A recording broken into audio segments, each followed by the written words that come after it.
श्री शिवाय नमस्तु भयम। दोस्तों, जैसा कि आप सभी लोग जानते हैं कि 10 फरवरी 2026 यानी मंगलवार को पड़ रही है फाल्गुन मास की कृष्ण पक्ष अष्टमी तिथि। और दोस्तों, यह वह तिथि है जो फाल्गुन मास में पड़ने वाली सबसे बड़ी तिथि है, क्योंकि यह मंगलवार के दिन पड़ रही है और इसका बहुत ही बड़ा और विशेष महत्व होता है। पूज्य गुरु जी ने कहा है कि अगर कभी भी मौका लग जाए और फाल्गुन महीने की अष्टमी तिथि मंगलवार को पड़ जाए तो आप लोगों को एक चुटकी काला तिल वाला उपाय तो अवश्य ही करना चाहिए। इन दोनों का संयोग बहुत ही कम आता है। इसी के साथ में गुरु जी ने अपनी शिवपुराण कथा में बताया है कि इस दिन आपको एक चुटकी काला तिल वाला उपाय तो आपको अवश्य ही करना चाहिए, क्योंकि ऐसा दिन पूरे साल में सिर्फ एक ही बार आता है।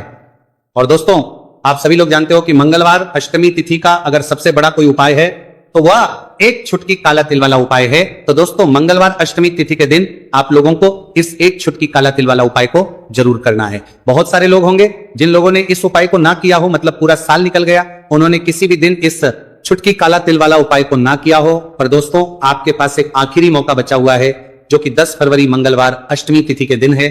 इस दिन आप लोगों को इस वाले उपाय को जरूर कर लेना है। भले ही आपने पूरे महीने भर इस उपाय को ना किया हो, पर अगर आपने इस महीने के मंगलवार अष्टमी तिथि के दिन अगर इस वाले उपाय को कर लिया तो आपको इस उपाय को करने का वह फल मिलेगा जिसकी आपने कभी कल्पना भी नहीं करी होगी। इसीलिए आप लोग इस वाले उपाय को एक बार जरूर कर लेना है, ताकि आप लोगों के हाथ से यह मौका ना जा सके और आपको इस उपाय को करने का फल मिल सके। दोस्तों, यह उपाय पंडित जी ने अपनी अभी की ही श्री शिव महापुराण की कथा में बताया है। उपाय को आज हम आपको बहुत अच्छे से समझाने वाले हैं। इस वीडियो को देखने के बाद इस उपाय को समझने के लिए आपको कोई और वीडियो को देखने की जरूरत नहीं पड़ेगी। तो चलिए दोस्तों, उपाय को शुरू करते हैं। देखिए, ये इस फाल्गुन महीने के मंगलवार अष्टमी तिथि के दिन ये इतना खास होता है, इतना महत्वपूर्ण होता है, देखा गया है। कभी कभी बड़े बड़े पूजा पाठ अनुष्ठान से जो मनोकामना पूर्ण नहीं होते, वो फाल्गुन महीने की मंगलवार अष्टमी तिथि के दिन एक छोटे से उपाय करने से ही आपकी मनोकामना पूर्ण हो है। और बहुत सारे लोगों ने इस उपाय को किया भी है और उनको इस उपाय को करने का फल भी जरूर मिला है।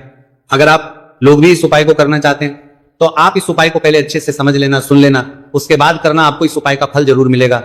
और इस उपाय को कर लेने से आपके घर में चाहे किसी भी प्रकार की दोहक और समस्या क्यों ना चल रही हो, आपको उसका कारण भी नहीं पता है कि भाई ये समस्या किस कारण से चल रही, उसका कुछ भी कारण हो सकता है, जैसे पितृदोष हो सकता है या किसी भी तरह का मंगल दोष भी हो सकता है। तो इस दिन आप लोगों को ये वाला उपाय कर लेना है। ये एक ऐसा उपाय है जिस उपाय को अगर किसी विशेष दिन पर किया जाए तो भाई उस विशेष दिन का जो है वो तो हमें मिलता ही मिलता है, पर हमने उस दिन पर इस उपाय को किया है तो हमें उससे भी बड़ा फल मिलता है, और फल बहुत जल्दी मिलता है, क्योंकि आप इस उपाय को बहुत ही बड़े और विशेष दिन पर रहे हो।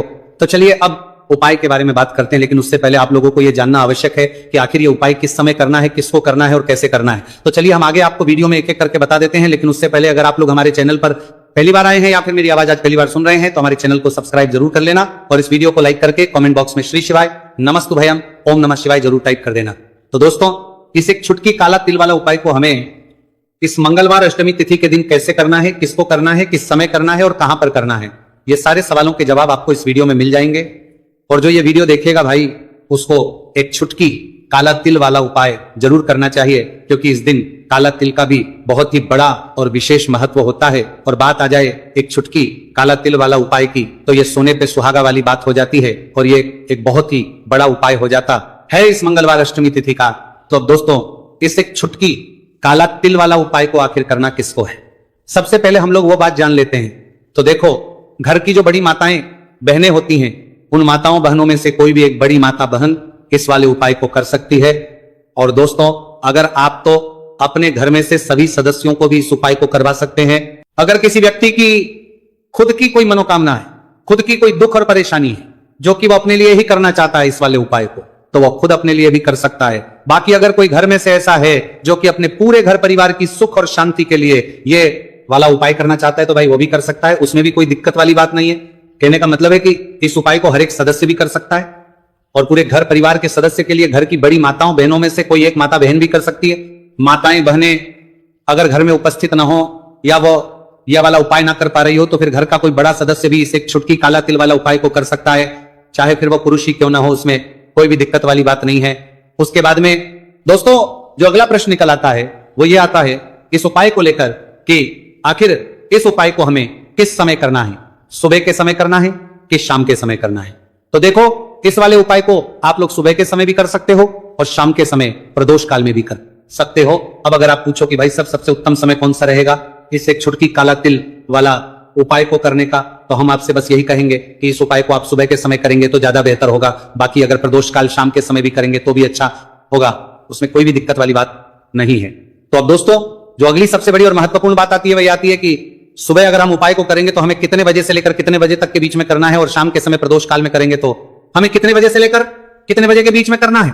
तो देखो सुबह जितनी जल्दी हो सके आप उपाय को करने की कोशिश करना, कि अगर किसी कारणवश लेट भी हो जाओ, थोड़ी देर भी हो जाए तो 10 या 11 बजे तक भी आप उपाय कर लेना, पर 12 बजे से ज्यादा देरी ना हो, ठीक है, इस बात का ध्यान रखना। उसके बाद में दोस्तों अगर शाम के समय प्रदोष काल की बात करें, प्रदोष काल का जो समय है होता है वो शाम के 6 बजे से शुरू हो जाता है। मतलब शाम के 6 बजे से लेकर 7 बजे के बीच का जो समय होता है यह समय प्रदोष काल का समय होता है। तो आप उपाय को 7 या 8 बजे के बीच में भी कर सकते हो, मतलब शाम के 6 बजे से रात 8 बजे के बीच में आप कभी भी इस वाले उपाय को कर सकते हो, उसमें कोई भी दिक्कत वाली बात नहीं है। देखिए यदि आपके जीवन में संकट बहुत ही अधिक चल रहे हो, समस्याएं बहुत ही अधिक चल रही हो, एक एक रूप खर्च करने आपको बस ओढ़ रहा है, भूमि से जुड़ी हुई कोई भी समस्या हो, या फिर आपके विवाह से जुड़ी हुई कोई भी समस्या हो, या आपके व्यापार से जुड़ी हुई कोई भी समस्या हो, तो आपकी यह सारी समस्या इस मंगलवार अष्टमी तिथि के दिन समाप्त होने वाली है। तो चलिए दोस्तों जानते हैं उस विशेष उपाय के बारे में। देखिए इस वीडियो में हम पूज्य गुरु जी द्वारा बताए गए 3 बहुत ही चमत्कारिक उपायों के बारे में जानेंगे। देखिए यह जो उपाय है आपके जीवन से दुर्भाग्य का तो अंत करेंगे ही, साथ ही साथ यदि आपके जीवन में धन की समस्या चल रही है तो वह सभी भी आपकी समाप्त हो जाएंगी। देखिए गुरुजी ने बताया है कि जब भी मंगलवार अष्टमी तिथि का दिन पड़े तो हमें कर्ज मुक्ति के लिए कुछ उपाय करने चाहिए, इसी के साथ हमें धन प्राप्ति, भूमि से जुड़े कार्यों और विवाह के लिए भी उपाय करने चाहिए। तो चलिए दोस्तों जानते हैं गुरुजी द्वारा बताए गए सबसे पहले उपाय के बारे में।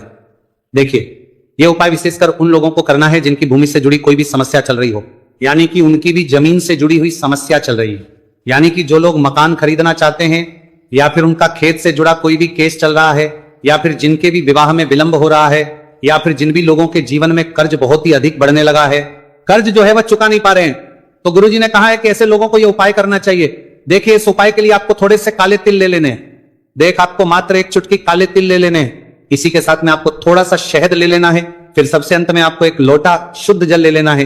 तांबे के पात्र के अंदर आपको अपने घर से शुद्ध जल ले लेना है, और इन सभी सामग्रियों को आपको लेकर के पहुंच जाना है भगवान शिव के मंदिर में। देखिए दिल्ली पूज्य गुरुजी ने बताया है कि इस उपाय को आप सुबह से लेकर के शाम तक किसी भी समय में कर सकते हैं। देखिए मंदिर पहुंचने के आप जो काले तिल लेकर के गए थे उनमें आपको थोड़ा सा शहद लगा लेना है। देखिए आप जो शहद लेकर के आए हैं उस शहद में आपको ये काले तिल अच्छे से डुबो देना है, और शहद से युक्त ये जो काले तिल है इन्हें आपको शिवलिंग पर अर्पित कर देने हैं, या फिर आपको शिवलिंग के चारों तरफ अच्छे से काले तिल का लेपन कर देना है। पूज्य गुरुजी ने बताया है कि लेपन करते समय यदि आपके जीवन में कर्ज से जुड़ी समस्याएं चल रही हैं, लेपन करते समय आपको आर्यन मुक्तेश्वर महादेव का स्मरण करना है, या फिर आपके जीवन में विवाह से संबंधित या फिर जमीन से संबंधित कोई भी समस्या चल रही है तो फिर आपको मंगलेश्वर महादेव का स्मरण करना है। इसके बाद जो आप जल लेकर के आए हैं उसे आपको धीरे धीरे शिवलिंग पर अर्पित कर देना है, तथा आपको लगातार शिव महापुराण के मूल मंत्र श्री शिवाय नमस्तु भयम इस मंत्र का जाप करते रहना है।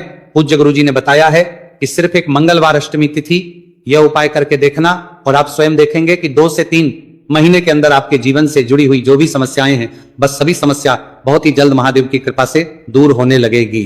तो दोस्तों इस प्रकार से आपको यह पहला उपाय ना है। अब हम जानते हैं दूसरे विशेष उपाय के बारे में। देखिए इस उपाय के लिए आपको एक प्यारी सी बेलपत्र ले लेनी है, इसी के साथ में 1 लोटा शुद्ध जल लेना है तांबे के पात्र के अंदर, और इसी के साथ में आपको थोड़ा सा शहद ले लेना है। देखिए मंगलवार का दिन है, और मंगलवार अष्टमी तिथि के दिन यदि हम शहद का उपाय करते हैं तो इससे महादेव हमसे बहुत ही अधिक प्रसन्न होकर के हमारी मनोकामना को परिपूर्ण करते हैं। देखिए दोस्तों यदि आपको बेलपत्र नहीं मिल पाती है तो आप भगवान शिव के शिवलिंग पर जो बेलपत्र छड़ी हुई होती है उसे शुद्ध जल से धोकर के उसका उपयोग कर सकते हैं। तो इन सभी सामग्रियों को आपको भगवान शिव के मंदिर में लेकर के पहुंच जाना है। गुरुजी ने कहा है कि इस उपाय को भी आप सुबह से लेकर के शाम तक किसी भी समय में कर सकते हैं।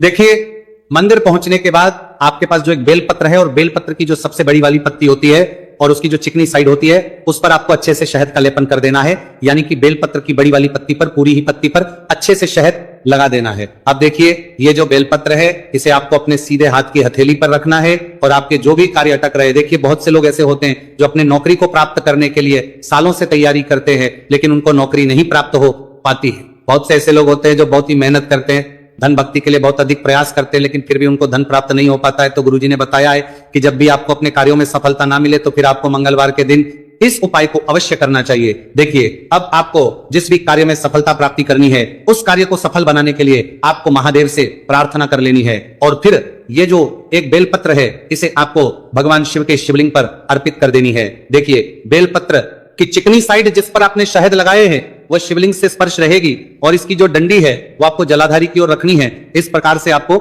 यह बेलपत्र अर्पित कर देनी है। अब देखिए, आप जो एक लोटा जल लेकर के आए हैं उसे आपको भगवान शिव के शिवलिंग पर धीरे धीरे अर्पित कर देना है। श्री शिवाय नमस्तुभयम इस मंत्र का जाप करते हुए देखिए, जैसे ही यह जल शिवलिंग से होकर के जलाधारी की ओर बह करके आएगा तो इसे आपको थोड़ा सा अपने सीधे हाथ की हथेली में झेल लेना है। इस जल को आपको अपनी दोनों आंखों पर लगा लेना है और इस जल का थोड़ा सा छिड़काव आपको अपने शरीर पर कर लेना है। पूज्य गुरुजी ने बताया है कि जब भी हम मंगलवार के दिन शहद वाली बेलपत्र शिवलिंग पर अर्पित करते हैं तो इससे हमें महादेव हर कार्य में सफलता प्राप्त करवाते हैं। यदि हमें अपनी मेहनत करने के बावजूद भी पर्याप्त मात्रा में सफलता नहीं मिल पा रही है तो गुरुजी ने कहा है कि आपको मंगलवार अष्टमी तिथि के दिन यह चमत्कारिक उपाय अवश्य ही कर लेना है। अब दोस्तों, हम जान लेते हैं गुरुजी द्वारा बताए गए तीसरे विशेष उपाय के बारे में। देखिए, इस उपाय के लिए भी आपको मात्र 1 लोटा शुद्ध जल ले लेना है तांबे के पात्र के अंदर।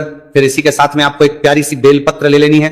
बेलपत्र आपको ध्यान रखना है कि कैसे भी कटी हुई खंडित नहीं होनी चाहिए। अब देखिए, मात्र 2 सामग्री लेकर के आपको भगवान शिव के मंदिर में पहुंच जाना है। पूज्य गुरुजी ने बताया है कि यह उपाय विशेषकर उन लोगों को करना है जिनकी कोई भी विशेष मनोकामनाएं जो कई दिनों से परिपूर्ण नहीं हो पा रही, चाहे वो विवाह से संबंधित हो, नौकरी से संबंधित हो, व्यापार से संबंधित हो, चाहे किसी भी प्रकार की मनोकामना है जो परिपूर्ण नहीं हो पा रही है, तो उसके लिए आपको यह उपाय करना है।